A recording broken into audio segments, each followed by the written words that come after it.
Okay, well,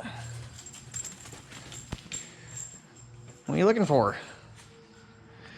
So we're gonna screw with the 7300 today. Try to get going on this project.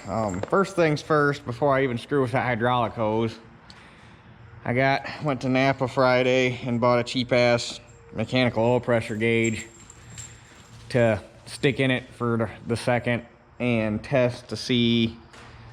I pray to God that it's just my oil pressure gauge took a shit and not the oil pump. I mean, I really have a hard time believing that the oil pump went bad just sitting here in the barn. So I'm really hoping it's just the oil pressure, or just the gauge. Although looking at it now, this is a fucking, that's unhandy. Or is it double? Is it? No, it might work both ways. Yeah, it works both ways. It's got the mounting bracket, or you can stick it in the hole. Okay. Let's say it's not going to work very good if it's just if it's a surface mount, like, yeah. Okay, so anyway, first things first, I'm going to get the oil pressure gauge unhooked and get it swapped out with this one. And we'll fire it up, see if we got oil pressure. Now, the shitty part is, where it's parked, I can't get the damn super snoot flipped up. Of course, you can't really flip it up inside the barn anyway, but so I'm probably gonna get it up against that rafter and tie it up with a ratchet strap or something, so I can just at least get it up out of the way for a minute. So anyway, first step, figure out if we actually have oil pressure, because if not, we got some issues. And then that hydraulic line that's got a cut in it is the least of my problems. Okay, so I got the old gauge weaseled out of there. I noticed when I pulled it out, it's got condensation in it, which it's never had that before. So that's interesting. But before I go putting that one in,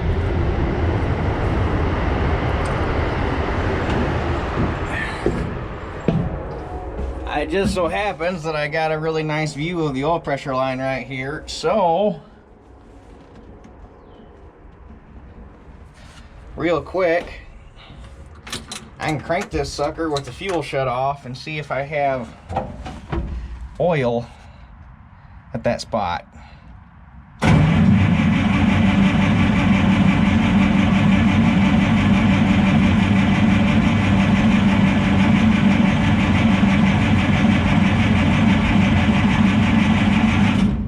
Oh, it spit something out at me.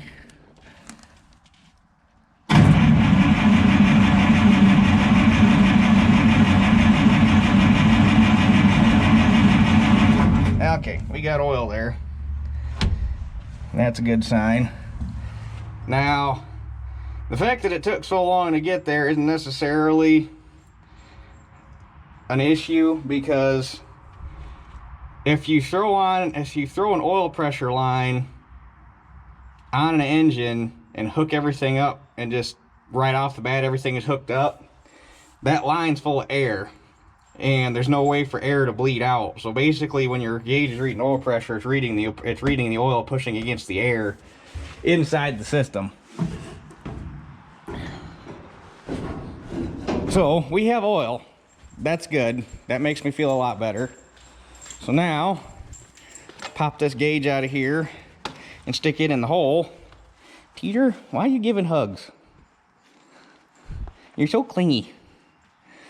But pop this sucker in the hole and get it hooked up, hopefully, because this thing's got an adapter on the back of it to go from inverted flare to bite type fitting. So hopefully that will screw on the back of this gauge and we don't have to come up with some sort of conglomerate of adapter fittings. And we can put this thing in there and make sure we have oil pressure, which, since I got oil pumping to the line, I think we're okay. I think it's just the gauge took a shit. So here's hoping, fingers crossed. Okay, well, apparently that's not an adapter, that's part of the gauge, because I cannot get it to turn off and I don't want to break anything, so I'm gonna quit messing with it. But since I got, well, obviously I have oil pressure, or I have oil at the oil pressure gauge line now. So it has to be moving oil, so the pump has to be pumping. So I think we're good, but I can still run this thing back home and we can hit it with a little bit of air pressure and see if the needle moves. If not, we know it's the gauge. But the fact that it's got condensation inside of it now when it used to never do that, yeah, leads me to believe that something inside of here is not kosher anymore. So I guess now I have a spare oil pressure gauge if we ever need to test anything that's not some goofy, weird hookup. Some of the stuff on these combines is goofy, and I don't know if it's a Canada thing or what, but every once in a while you run across something on here that's just really kind of goofy and not any sort of industry standard. Because, well, you can't see it now, but I have never seen an oil pressure gauge with a fitting like that. They've all been the inverted flare. Well, I guess they're not technically inverted flare. They're bite tight with the, yeah. So I don't know, that's a goofy one, but I don't think we can even come up with anything to adapt to that, because between the bite ferrule and the end of the tube, there's like this much tube sticking past the ferrule, so it's got to have that fitting to go all the way up in there, but I don't know. So anyway, I think we're good there.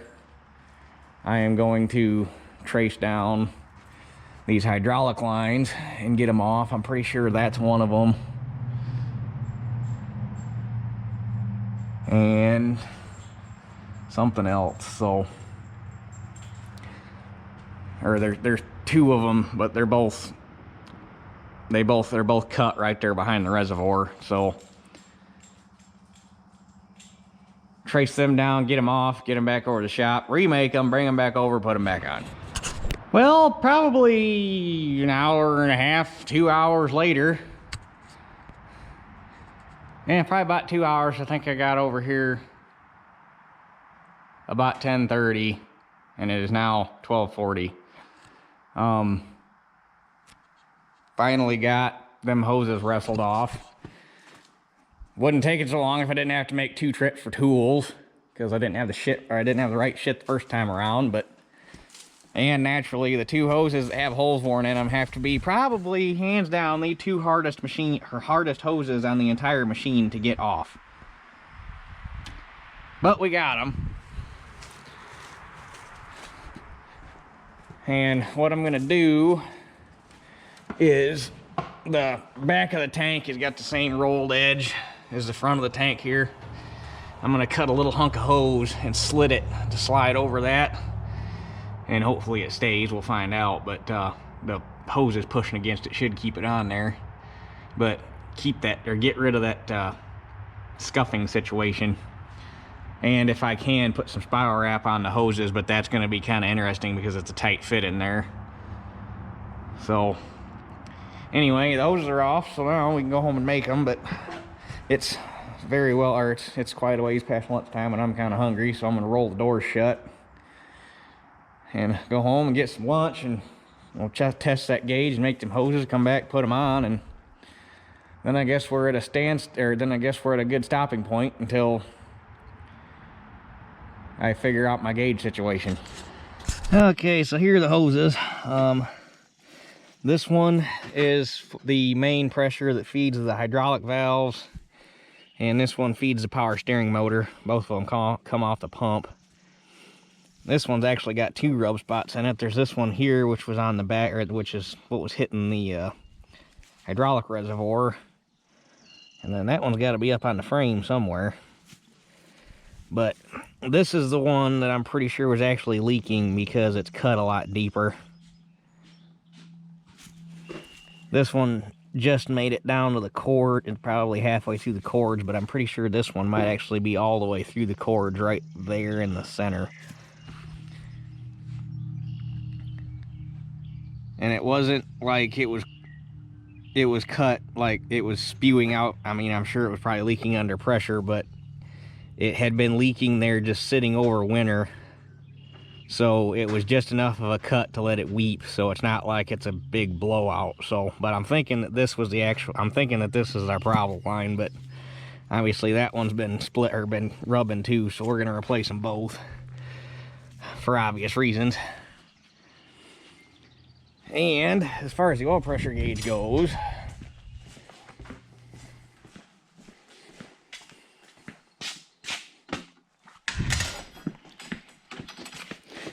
the oil pressure gauge doesn't work. See if I can get it where you can see it. So you put a little bit of air to it. The needle doesn't even try. So probably Tuesday, when everything's open back up, give Bob Speedometer a call and see if that's something that they can fix. I don't even know what brand of gauge that is. I'm assuming it's probably a Stewart Warner, but normally Stewart Warners have writing or have their name on the gauge face, and this one does not. So, but either way, I gotta believe it's, as much as they've done, it should be a fairly simple fix. But so there's that problem. So now I just gotta cut some hose and get those guys made, and we can go put them back on.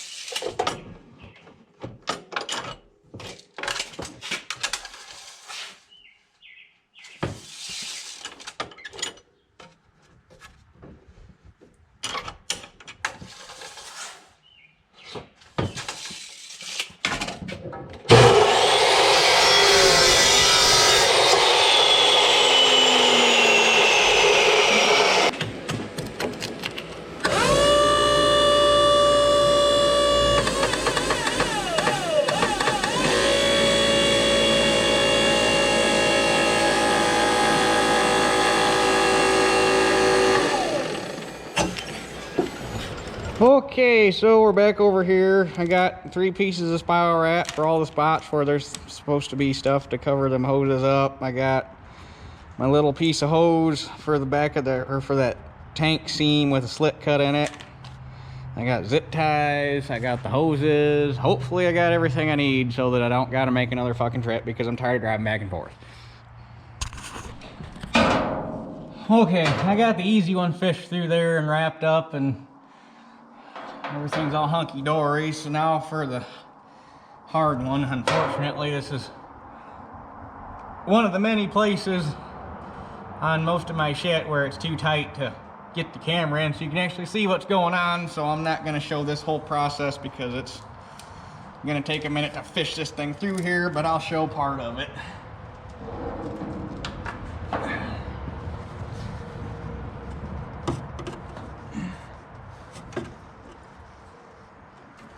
This is not fun by any stretch of the imagination.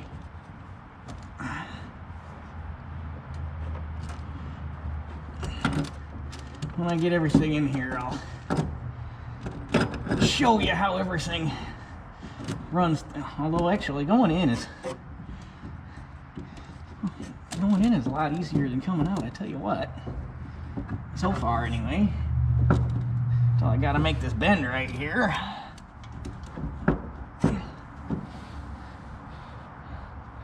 And that dips down right there. Now we get fun because we got one. I got 1, 2, 3. 1, 2, 3. I got 4 bends going right now.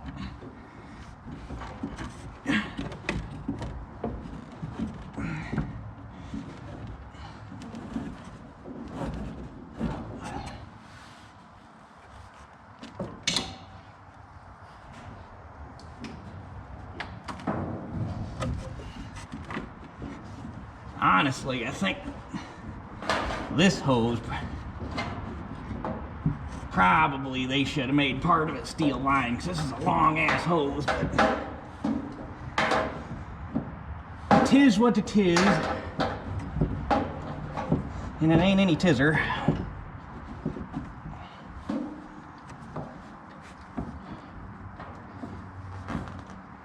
Okay, we gotta get a little bit more slack out of her.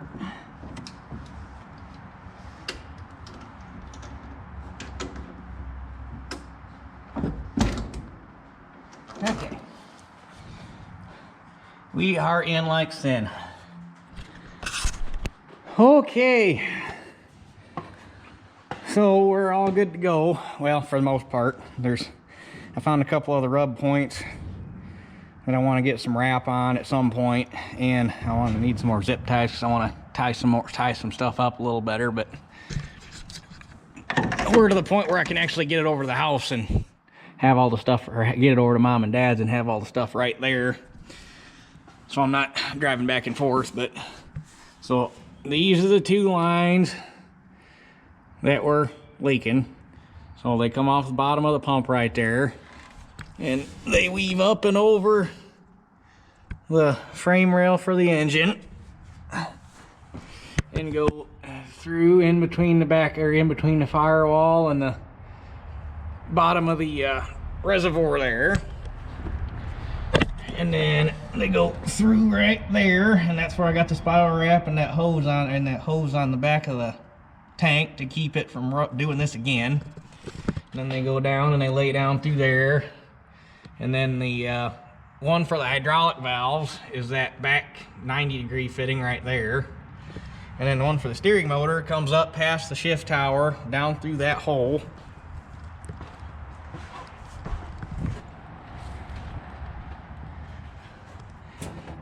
Right down through there, follows that conduit back around, and then goes back into that fitting right there in the back of the orbital motor.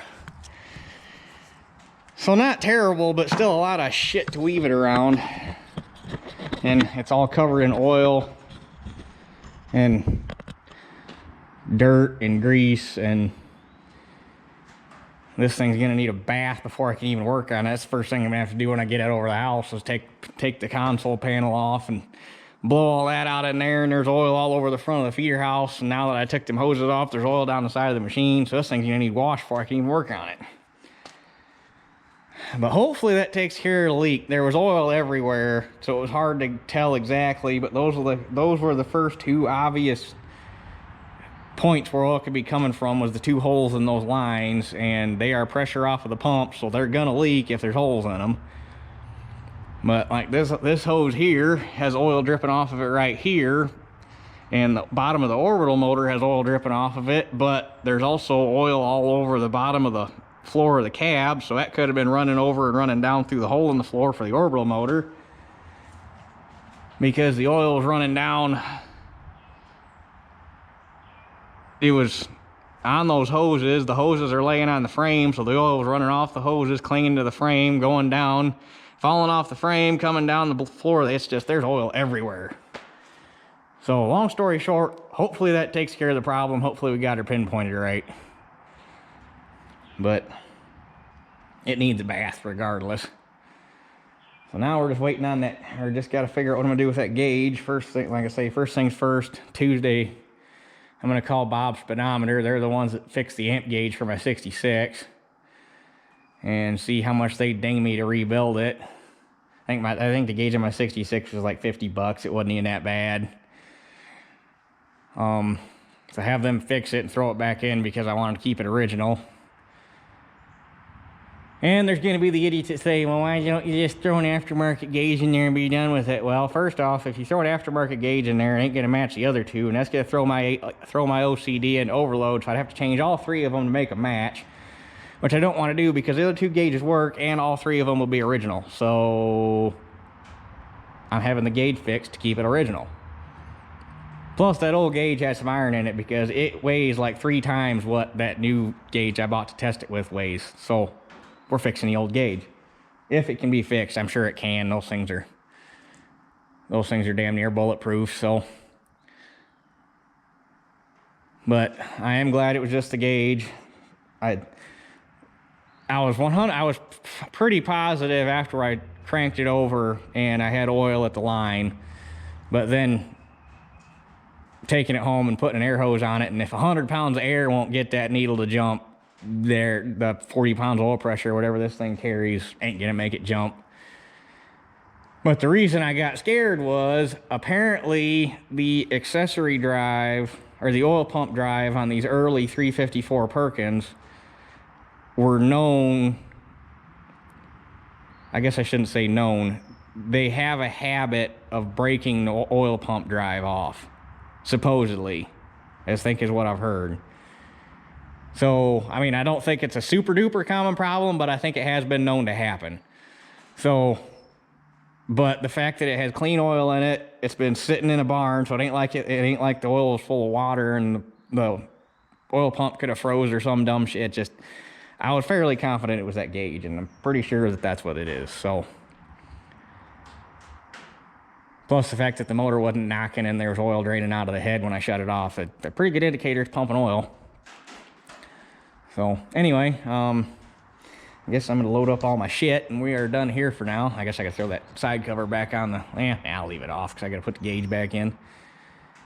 Leave the screen tied up because it ain't like I'm gonna go anywhere with it. Right now, we have to figure out a way to plug that oil line to even run it, so. But that was a nice little project for the day. It took way longer than I thought, but better to do it right now and get it out of the way than have them 2 lines blow in the field. The next thing you know, you blew a whole day of cutting wheat because you're fighting hydraulic lines. So